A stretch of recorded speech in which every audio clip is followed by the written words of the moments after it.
Welcome to today's meeting of the Inland Valley Development Agency. The time is now 3 o'clock and today's date is Wednesday, October 13, 2021. We call to order this meeting of our public session and our closed session. At this time, we do not have closed session. I'm sorry.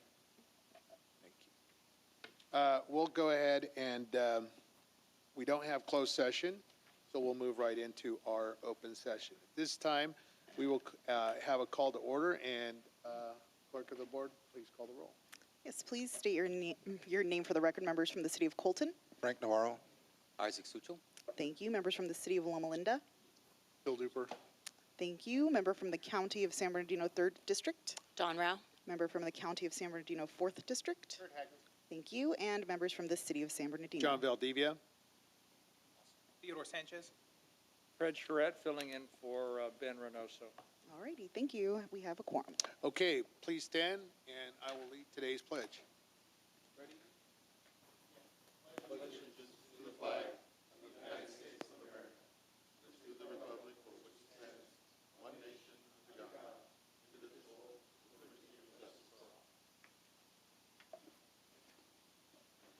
Okay, thank you very much. At this time, any items to be added or deleted? No item, sir. Okay, and members, on item number F, are there any conflicts? Seeing none, we'll move on to informational items.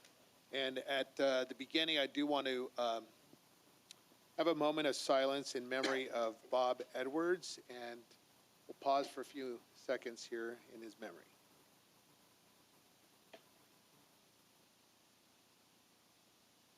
Thank you. Bob Edwards was a phenomenal man of integrity, passion for our history here, and with that, I will turn it over for the executive officer's report. Sir? Great. Thank you so much, Mayor. We do have a few quick updates.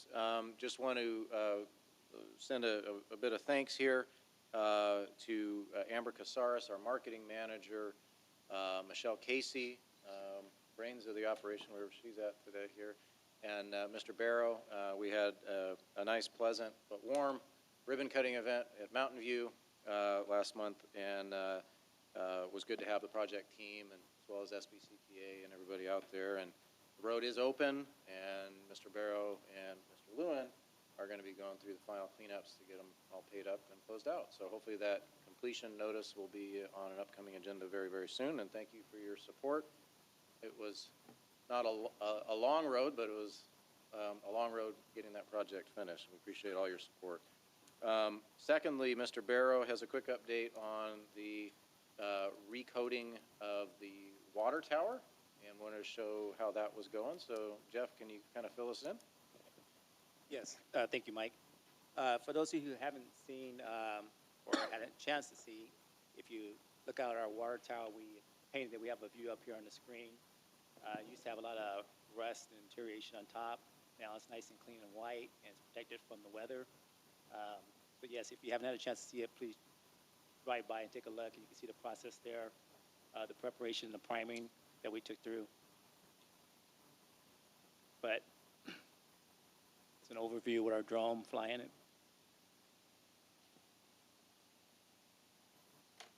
And now you can notice it from Alabama and some of the other streets, how nice and bright it is. Thank you. And I will note that they did finish it before the rainy season, so thank you. That isn't always the case sometimes, but drone footage brought to you by your very own UAS Center at SBD, by the way. So thank you, Jeff, and thanks for getting that buttoned up, and we want to acknowledge AeroPro and the good work that they did as well.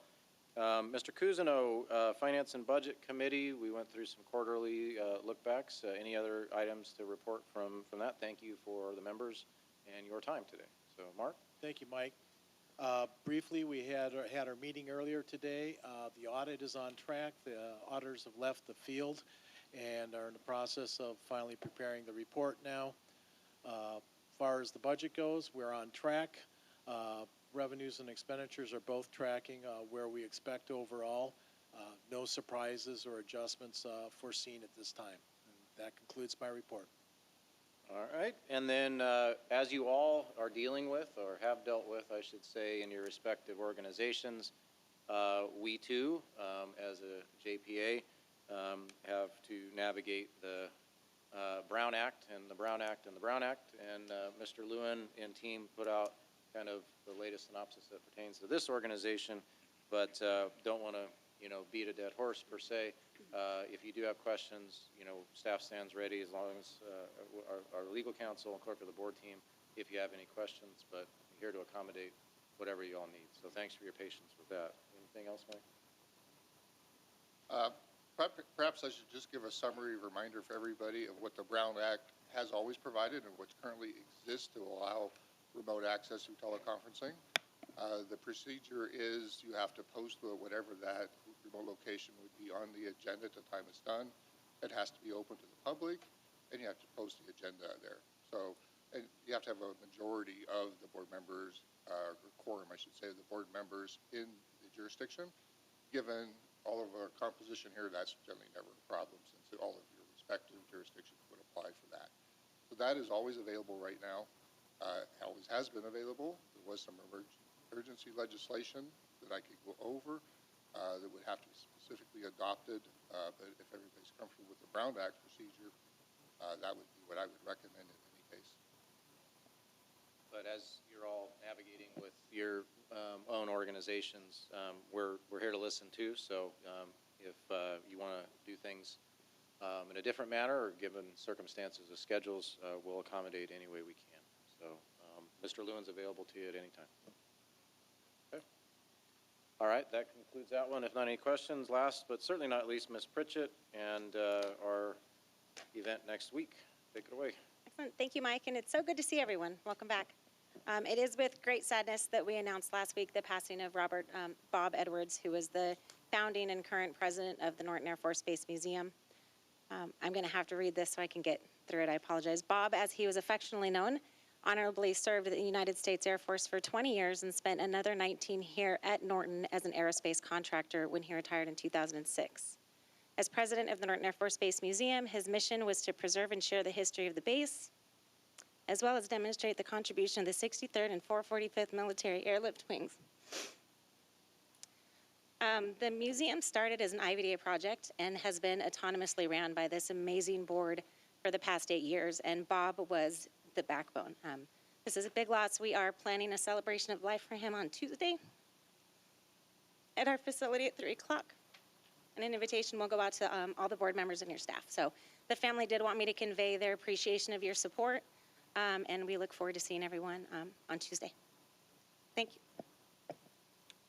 And that concludes our reports. Okay, thank you very much. We'll open it up to questions from members. Councilman Sucho.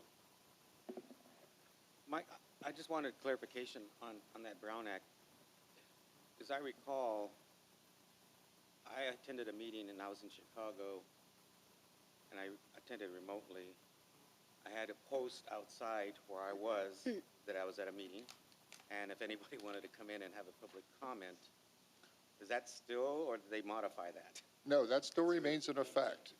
If a board member, or yourself, for example, in Chicago, which I would have to think cuts down on public attendance of it, but you nevertheless have to have it posted with the agenda at the location on it. It has to be available for a public, and any member of the public could appear there and actually speak and address the board through that process. So that's the one where you would be outside your jurisdiction, but so long as we had a quorum of the board members inside their jurisdiction, we would be fine with it. Okay, thank you.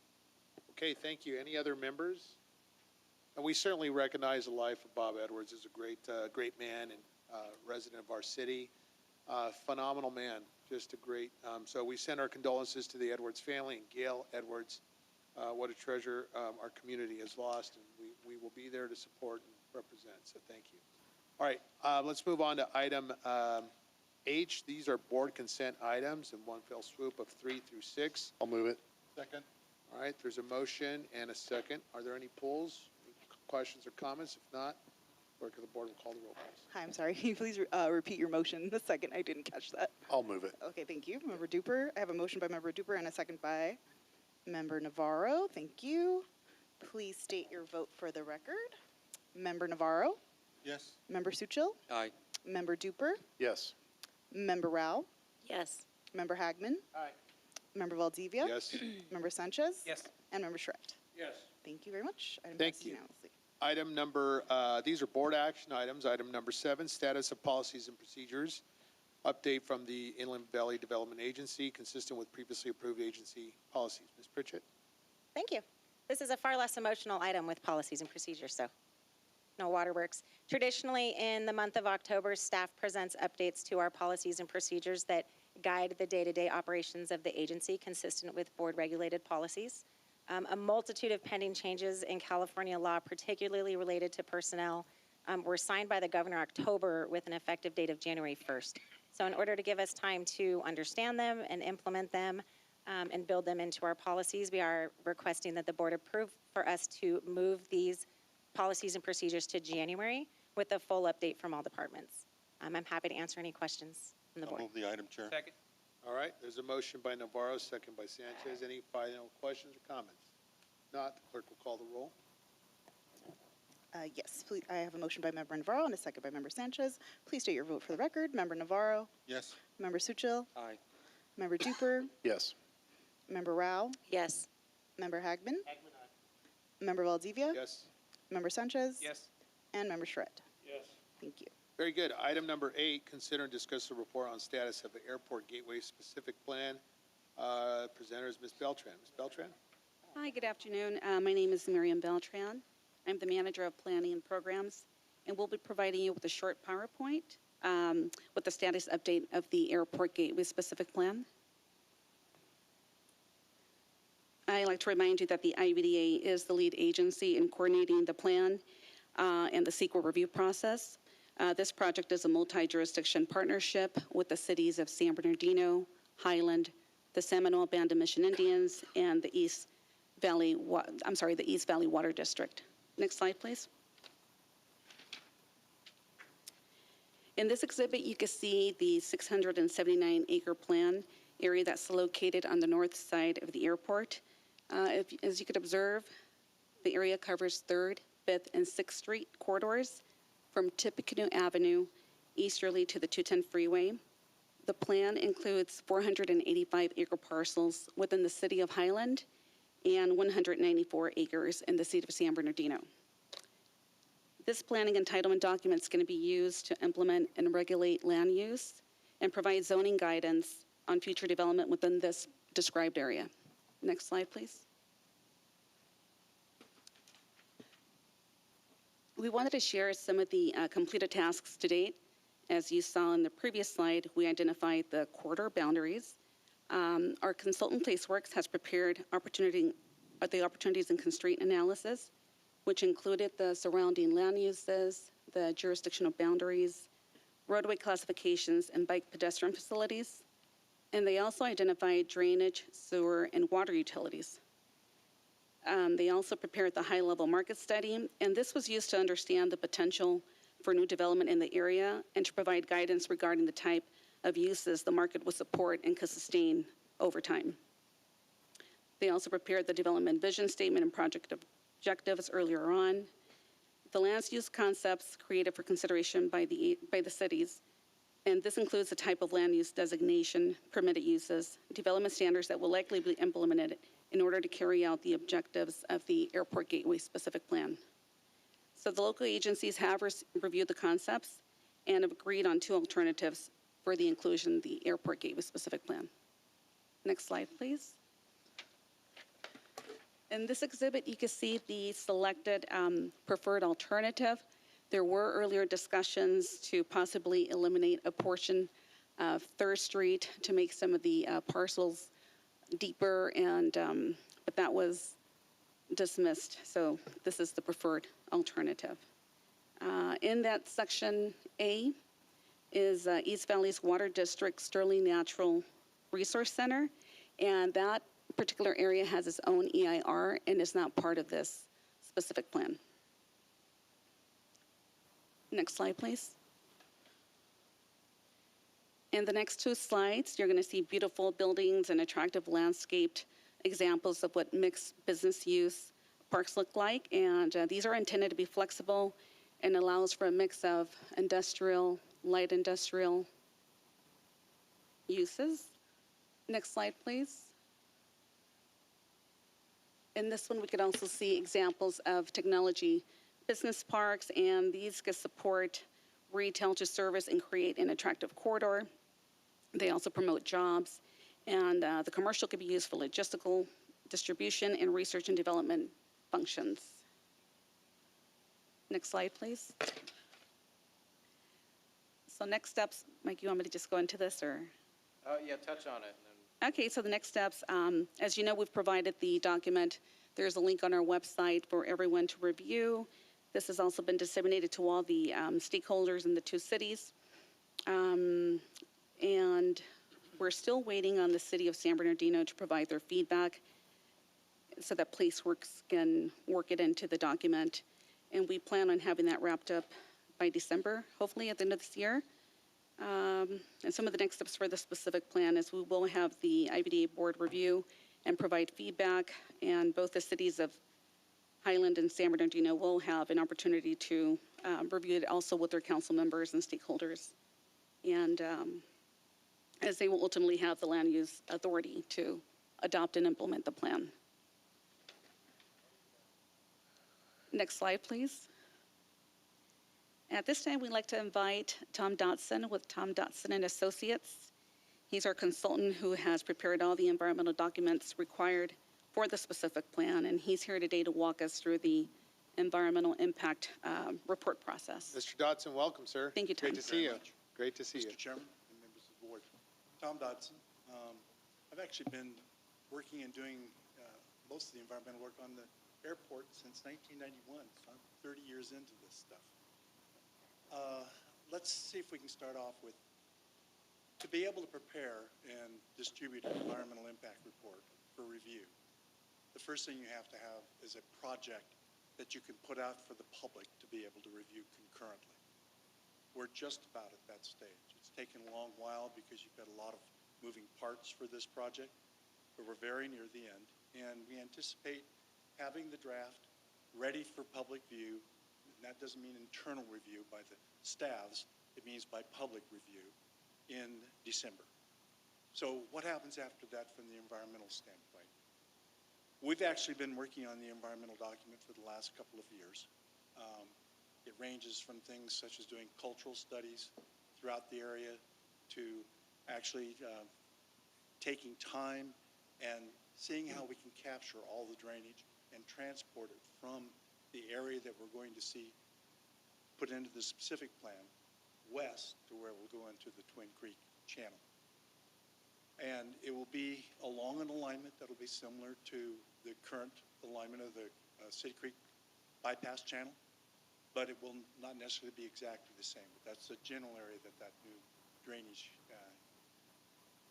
facility will be constructed.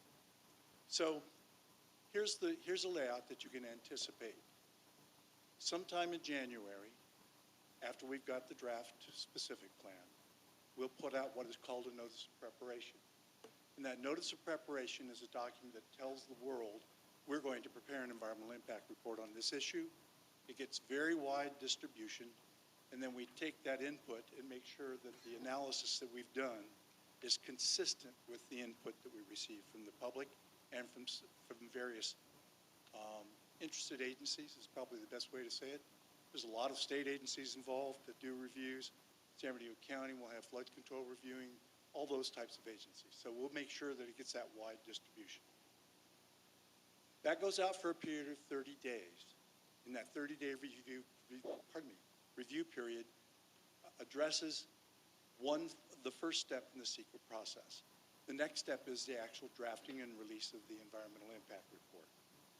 We're assuming, based upon how much we've got done already, and fingers crossed that we cover most of the issues that have been raised in the public comments on the notice of preparation, that we'll be able to distribute an EIR sometime in March timeframe.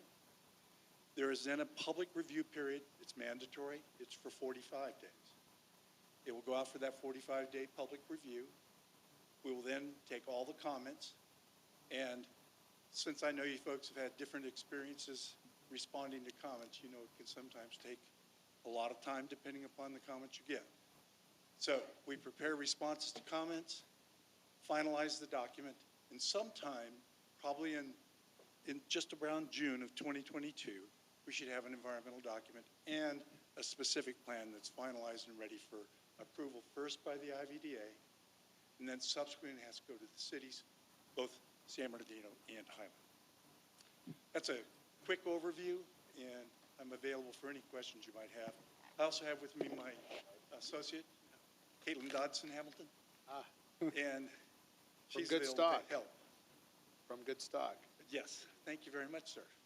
Well, Well, and I'd just like to buttress what Tom and team have presented here, because multi-jurisdictional specific plans are a little more work. You know, we have the one that you're most familiar with here, On Base, which is now dubbed the Alliance California specific plan. That has roots back to 1996, but that's on base. This is off base, north of the airport. And I joke sometimes, and I am joking when I say this, it's a tale of two cities, but as all of us drive through that corridor, what this plan can effectuate, again, and you know, as far as public outreach goes, on the bottom timeline there, that's the chart and the course and the path for the plan. The EIR is a concurrent process going concurrent with that. And if we find from your constituents, our stakeholders, our partners, that, you know, there's a need for more public outreach, more review, we're happy to do whatever it takes to make sure that people, you know, have feedback and understand what it is and what it isn't. But it really does consolidate and streamline the land use designations between the two cities. So you see, you know, some common corridors, and particularly for the off-site infrastructure, the roads, the wet and dry utilities, the flood control channel, or City Creek bypass, I should say, since we own part of it. Sure. And so those are all the pieces of this, but, you know, it doesn't look like that much land on the map, but it's over 600 acres. So we got to make sure that, you know, we're doing it properly, and we're prepared to, you know, do as much or more outreach, depending on what, you know, this body wants to see. So anything else to add, Tom? Yeah, I think I would like to, based upon what you've just laid out, Mike. If you think of what we're doing conceptually for just a moment, the goal is to create a transition zone next to the airport that will be able to give it long-term protection from any conflicts. And I know an issue that everybody here is dealing with presently is having to deal with traffic and other things that can conflict with living areas. The goal is to transition this whole area from living area to being an industrial business park type complex that will act as a buffer and will act as a good way to create a barrier between the existing residential areas to the north, to the west, and to the east. Thank you, Mr. Dodson. My perspective has always been that this serves as an economic tool and a driver for our members of this agency. We appreciate your hard work. We do have a few questions, so if you stand by, please. Supervisor Rao. Thank you. On one of the earlier slides, you mentioned that local agencies had reviewed this. Can you share with us which local agencies? The city of San Bernardino and Highland in East Valley Water District, Okay, but not the county? not the county. Okay, Yeah, we I did- just want to make sure I Yeah, didn't miss Supervisor, it. we did make Terry Rahal on your team aware of it. The firm that we're using is the firm that you all have used too, so there's also some internal coordination. But if you think it's appropriate, we'd be happy to do an additional briefing. I just want to make sure I didn't miss it. No. Yeah, it's just we wanted to make sure we had it from the cities, and then we'd share it out. But, you know, we will definitely be, you know, pounding the pavement with the adjoining jurisdiction. Okay, any other further questions? Thank you very much, Mr. Dodson. Ms. Beltran, thank you. All right, moving on to item number 9. This is consider and discuss an update of economic development initiatives. Mr. Burrows. Okay, and Ms. Beltran's going to help me out with this one too. So we're just, you know, completed the longer version overview of the specific plan, and that's kind of the course. Obviously, if we can speed aspects of that up or start public outreach initiatives earlier, please, if you have heard from constituents or partnering agencies that have heard of this or want to have more information, we're happy to start adding that to the list, make sure that we're getting everybody that wants to learn about this, teamed up. And again, we really want to do as much outreach as possible on this one, because one of us has been working on this one a long time, and I want to make sure it gets over the goal line with all of you. So Mountain View, that project, next slide if you could, one more. You heard the update from Mr. Barrow. Again, just a reminder, particularly for our San Bernardino representatives, that last little leg on the south side of Mission Creek going to Interstate 10 is not part of our project. We got essentially deleted off because the city of Redlands in that triangle you see on the east side has just permitted a new development, and that developer will be completing those improvements at their cost. So thanks to the city of Redlands. That timing, I think, are getting an update from Redlands next week, Jeff, and so we'll report that out. You're talking center point east of the center point. Yes, sir. Got it. So in the Redlands right away, transition to your San Bernardino piece that got improved already, and then nice, mill and overlay to make it look all brand new. So at least that's what they tell us, right, Jeff? Right. Okay. The next one is Miriam's favorite 3rd and 5th Street project. This too is a multi-jurisdictional Economic Development Administration grant, and they're in the final throes of bundling this up for public bid. They have to do, and many of you that have had your agencies participate in SBCTA or Caltrans projects, there's a right-of-way certification for certain funding sources. That's what they've been working on buttoning up. And this is a big, big improvement to that 3rd and 5th corridor we just talked about. So hope to have a timeline and an update at your next meeting. And City of Highland staff are doing a great job pushing this forward. So appreciate that. The next one, you've all heard about this one. You go out there right now, you'll see a bunch of sprinklers going on. They're pre-watering, getting ready for grading. And as you'll see as you drive by, that other water tower is a little bit closer to 3rd Street now. And San Manuel did an amazing job. Their build team orchestrated relocation of that very, very iconic Norton Air Force Base tower, and that'll be part of their park at the entry to this project. So I think Mr. Lewin and I are on calls with them about every 2 days, and they're very, very busy and very eager and working hard on this. So that'll really, really change the landscape up there. But just a reminder that IVDA water tower used to be an IVDA tower, and now it's a San Manuel tower, and it looks a lot better. So again, Alliance California, our Hillwood partners are still out there working the work, and I think our San Bernardino officials will see them through the development process and have throughout, and they're still working on some additional phases, as well as one in our what we call Northgate across the street. So that has not slowed down, in the respect of the market interest in their work. So Hillwood still stays busy and active. And then finally, DFAS. So for our county representatives, rumor has it this might finally show up on your agenda here shortly. And thank you for your team's support on this. This will be through our development partner. I think they're talking late this month, first of next month, somewhere in there. But we're fully supportive. IVDA approved this a while back, and I think it'll be a great use, not just for the county, but for the entire project. So appreciate that. And finally, Mr. Burrows, can yes, you sir. tell us about the revenues on that? I mean, we heard about that at 2 o'clock. But So for the way viewing this deal audience- is structured is a capital lease purchase. So the fire district, the county fire district, at the end of the 25-year lease term, will own the improvements because they're investing significantly in revamping this for the new headquarters for San Bernardino County Fire. And it needs some work. I mean, we did the core and shell and the roof and the parking lot, but the insides are a shell right now.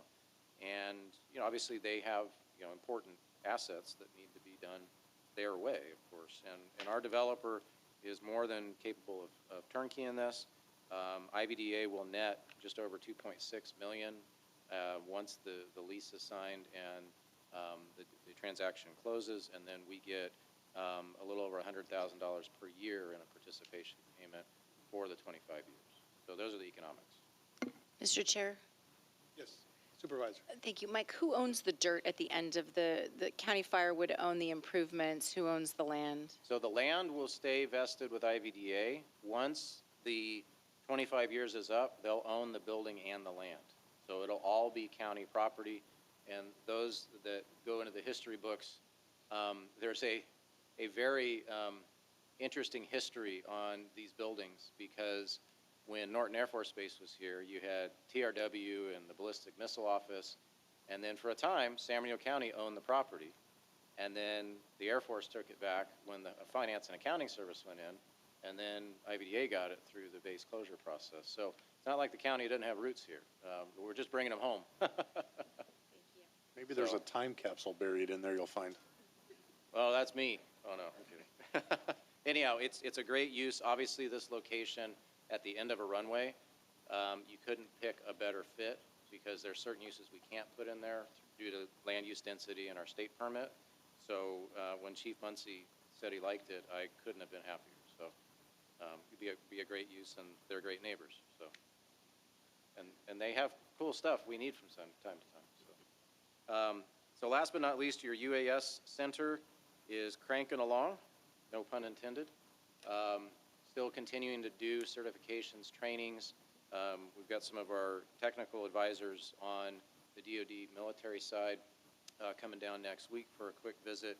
And the last 2 weeks, Ms. Benson and I have been really busy with interest internationally, which is really exciting. We knew it would happen sometime. Chairman Hagman warned me about that too. And we're getting it. So UK and throughout Europe, and I think there'll probably be more, which is great. We love it. And our team continues to fly every week. And they're not just taking pictures of water towers. They're using it in their daily work, and it's saving us a lot of time and effort. And we've got great mapping now. So it's moving along quite well. Our Caltech partner, hopefully, we'll have an update for all of you on your new drone creation they're building for us, which truly is a one of a kind, and I think you'll be pleased with it. And again, the rule is in the contract, they don't let Mike fly it, so you're safe. So happy to answer any questions. Miriam, what did I miss? Got it all covered. Okay, thank you. Supervisor Hackman. No, I was sir. going to say, I'm glad to see the UK connection, because hopefully by next February, March, we're flying direct out of Ontario there too, so make that trip shorter. We'll take the trip. Yeah, the embassy is fully in support of that, believe me. So thank you for your support of the center, though. Again, our team is just really pleased and love what they do. Mr. Barrow's making great progress and building the new obstacle course over there, and it's a lot of fun. Okay, very good. Thank you for the report. Let's move on to item number 10. This is review status of action plan for our agency. Mr. Burrows? Okay, so you just got through a bunch of updates, so thank you for enduring that. Next month, I wanted to point out that we've got two things. Grant program update, because Miss Miriam is always chasing grants for us, and we can't do this without her keen eyes and great mind. And so we'll have kind of a synopsis of where we're at on that.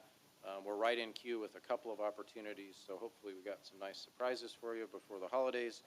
And then we'll bring up legislative initiatives. So obviously, we do track, like you all do with your staff and organizations, bills that are out there. Obviously, as Ms. Pritchett has reported, there were a number of bills passed this past year, which will take effect in January, but there's others that we're tracking as well.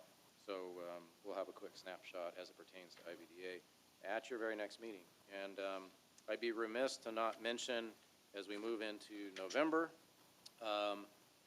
the airport now behind us will yet again facilitate on Turkey Day the SB Turkey Trot. And I don't really want to think about that right now because I'm sore.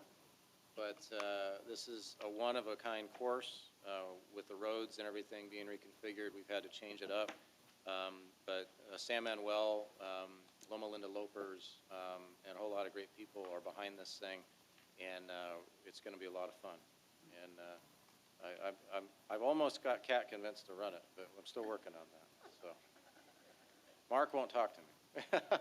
Anyhow, it's neat, and there's a lot of turkey trots out there, but this one is kind of hometown, and as I told the council member, yeah, it's in person, and you won't believe the course. I think we got something special. It might have something to do with an airport, but I don't want to steal the thunder. Anyhow, that concludes my report. Mr. Burrows, I think staff would like you to sit this one out because they don't want you to get hurt. Thank you, sir. Does HR approve of that? Thank you, yeah. My wife approves of that, too. I don't have to Okay, complain. any questions for Mr. Burrows? Seeing none, takes us to item number J, added or deferred items. No added or deferred. Okay, K, open session public comment. I do have 2 speaker slips. Go ahead.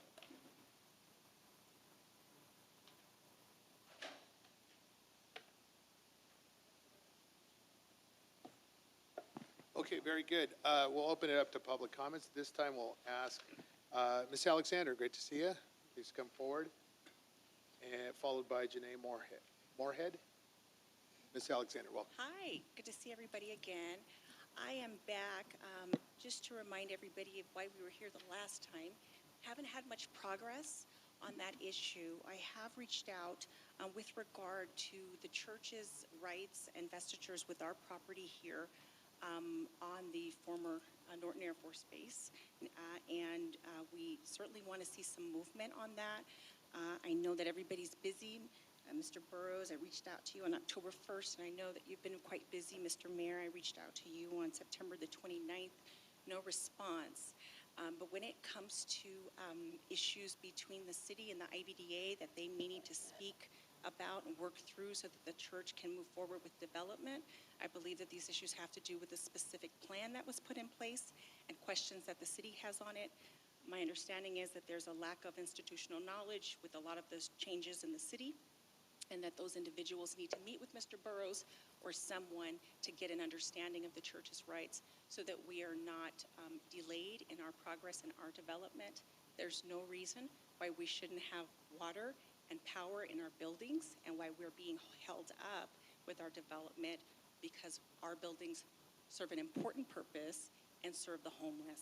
And so we have been good partners with the airport, by the way, and with IVDA over the years. Each time that there's been a base closure, either the church or our affiliate nonprofit steps forward to fulfill the requirements of the McKinney-Vento Act. And we would ask that the favor be returned and that we look at these issues, and if a meeting can be arranged, that's fine. The church is agreeable to that, but we do need to move forward. So I would appreciate that. Thank you very much. Thank you. Janae Moorhead, did I get that right? Welcome. Welcome, ma'am. Thank you so much. My name is Janai Moorhead, and I'm with Grace Chapel. Good afternoon, everyone. The church has been the owner of the property on the base since 1995 and has been a homeless provider for as long. When I started working with Grace Chapel on the former Norton Air Force Base, I was 36 years old. 36. I just had my 62nd birthday, and I'm feeling pretty good, and I think I look good too. So, in furthering our homeless services, we have come to an impasse with the city of San Bernardino. A member jurisdiction of the IVDA. The IVDA was the local redevelopment agency who is responsible for drafting the specific plan. And that's why I'm here, the specific plan. The city now claims that they do not understand that plan and Grace Chapel's role in it. If that is true, then the IVDA, with the assistance of one of our favorite people, Mr. Mike Burrows, must amend the specific plans to be clear on what our specific rights are, which were given to us by the federal government as a homeless provider. The IVDA must also take a position. I am calling for formal meetings with Grace Chapel, the City of San Bernardino, and the IVDA to make all of these positions clear. Between the IVDA and the city, each one blames the other, and no work is being done to move us further into continuing our services for the homeless of San Bernardino. This must stop.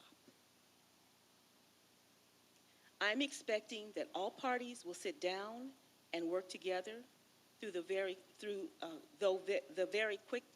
quickly as we can, all move forward in the work that each of us are doing to better this community.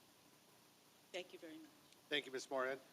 Thank you. Are there any others in the audience wishing to speak? If so, please identify yourself, come to the podium. Otherwise, we'll move on. All right. We'll go on to board member comment. We'll open it up to comments from the board if there are any. Yeah, I just want to congratulate Mike Burrows for representing the city of San Bernardino well at the prestigious Boston Marathon. I think you came in first or second place, right? That's my wife. No, but well done, and thanks for representing us at that Happy to very be home, prestigious. sir. Thank you. Okay, any other comments? Not? This meeting is now adjourned, and thank you for your attendance today. Thank you.